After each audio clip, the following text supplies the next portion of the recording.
Bonjour, je m'appelle Chris et voici l'Audi RS3 2018 acheté par un de les amis de Ross. Une présentation élégante, spécialement équipée du groupe Black Optics et de vitres teintées, c'est un mini transporteur.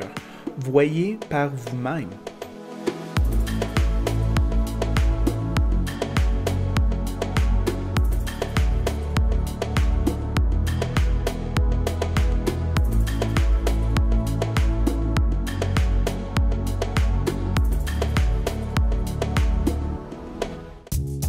De manière inhabituelle, cette Audi a des lignes de coupe distinctes qui suggèrent le mouvement. J'apprécie vraiment ces lignes. Il existe des alternatives compétentes telles que la Mercedes CLA 45 et la BMW M2, mais la RS3 m'a tout simplement séduit avec sa posture de berline sport de luxe qui surclasse ses concurrents en termes de look selon moi.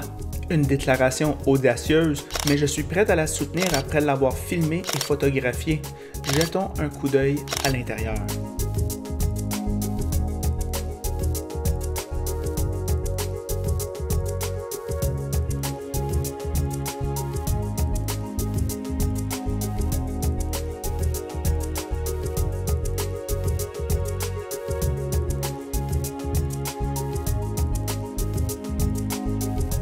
Le coffre est aussi raisonnable qu'on l'on peut s'y attendre pour une voiture de cette taille et la finition est au niveau. Les passagers de 5 pieds 9 trouveront l'espace de tête légèrement insuffisant. En avant, c'est une autre histoire. Il y a beaucoup de place. Rappelez-vous, les Allemands sont des gros gars. Les sièges sont assez confortables et sont fabriqués avec un cuir de haute qualité. Écoutez-vous, BMW, un cuir de haute qualité. Le style minimaliste est intrinsèquement élégant, agencé à l'allemande. La qualité des matériaux est satisfaisante. Vous pouvez consulter l'écran rétractable qui est de bonne qualité d'image ou consulter le tableau de bord numérique qui affiche des informations et des couleurs nettes et éclatantes.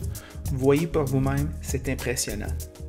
RS3 est livré avec une suspension magnétique qui modifie l'épaisseur du fluide d'amortisseur, ce qui rend la suspension plus rigide ou plus douce en fonction du mode sélectionné.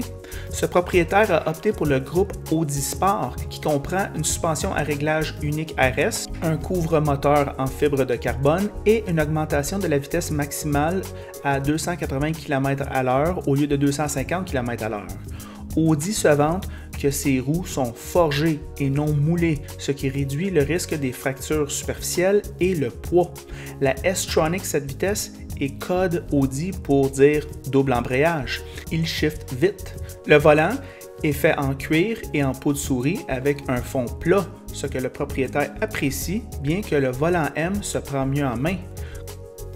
Comme vous pouvez le constater, les sorties d'échappement sont énormes. Le vent violent et la période de rodage m'empêchent d'accélérer à fond, mais les premiers 4500 tours ressemblent à ceux d'un V10 avec l'échappement grand ouvert. Vous allez l'entendre bientôt.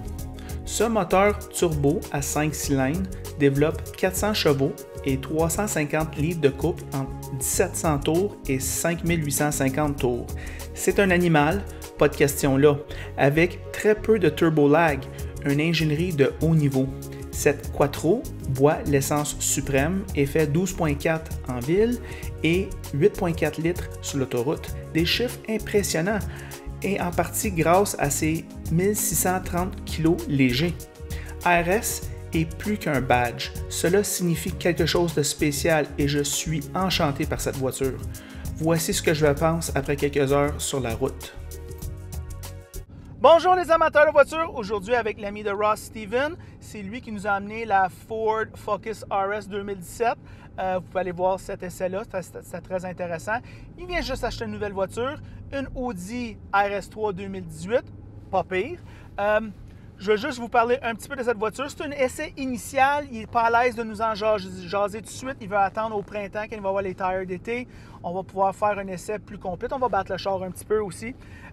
Fait que ça, c'est des impressions initiales. OK, pour le style extérieur. Moi, j'adore le style extérieur. J'adore les lignes de coupe. J'ai toujours trouvé que la majorité des Audi ont peut-être pas assez de lignes de coupe. C'est leur style, ça leur va bien, mais c'est juste quand tu fais une berline sport, on devrait avoir l'impression que la voiture, elle avance quand est stationné. Puis ces belles lignes de coupe-là font ça. Belle dimension. Ça, c'est les dimensions de la voiture idéale dans le temps que j'étais jeune. On voulait tout avoir la BMW série 3, mais aujourd'hui, ces voitures-là sont des compacts, sont beaucoup plus grosses, et cette sous-compacte a ces dimensions-là. Mais il ne manque pas d'espace en avant. En parlant de l'intérieur, qu'est-ce que j'aime? C'est un beau style minimaliste. Il y a la dash digitale, que normalement, je les aime pas ceux-là, mais on dirait celle d'Audi est super beau. Il y a une belle résolution, des belles couleurs. C'est vraiment le fun. La qualité des matériaux sont pas pires quand même, somme toute, pour une voiture de ce caractère-là. Petite note que le propriétaire aime beaucoup, c'est les hottes de ventilation. Les contrôles d'hottes de ventilation sont très qualité. Quoi d'autre à propos de la voiture? Mais moi, je te dirais que les bancs sont très confortables. Il y a des bancs manuels pour sauver du poids. Quand est-ce qu'on ajuste nos bancs? Moi, je suis d'accord avec le propriétaire là-dessus. Il fait cette remarque-là. Aussi, les caractéristiques de conduite. Ça, c'est intéressant. Parce que moi, je vais aller en mode dynamique. Attends une minute. Comment je fais ça là, pour aller dans le mode dynamique? Ah ouais, c'est vrai. Bon, là, je vais aller dans le mode dynamique. Il y a une couple d'affaires qui arrivent. Quand tu es en mode dynamique, premièrement, ça ne se comporte pas comme un écureuil qui est sur la coke. Ça se comporte bien, les chiffres se font bien. Il n'y a pas un gros bruit d'exhaust. Quand on pèse sur la pédale de gaz, c'est pas trop brusque. On avance doucement. La pédale de frein, par contre, on sent son intention. Ça, c'est bon. Mais quand on la met en mode sport, bon, tout de suite, on change de vitesse et l'exhaust ouvre les valves. Et c'est quelque chose que le propriétaire m'a fait remarquer tout de suite. Il m'a dit, Chris, ce char-là, c'est un 5 cylindres, c'est la moitié d'un V10. Et quand tu te lances, on sent comme le bruit d'un V10. C'est super hot, je vais vous le montrer là. Tabarouette, on dirait que c'est un char qui n'est pas Formule 1, mais vraiment un char sport, là, race. Là. Fait que vraiment deux personnalités. Cette voiture-là, elle vient avec une suspension magnétique, mais par contre, il y a une option qui te permet d'avoir une suspension fixe.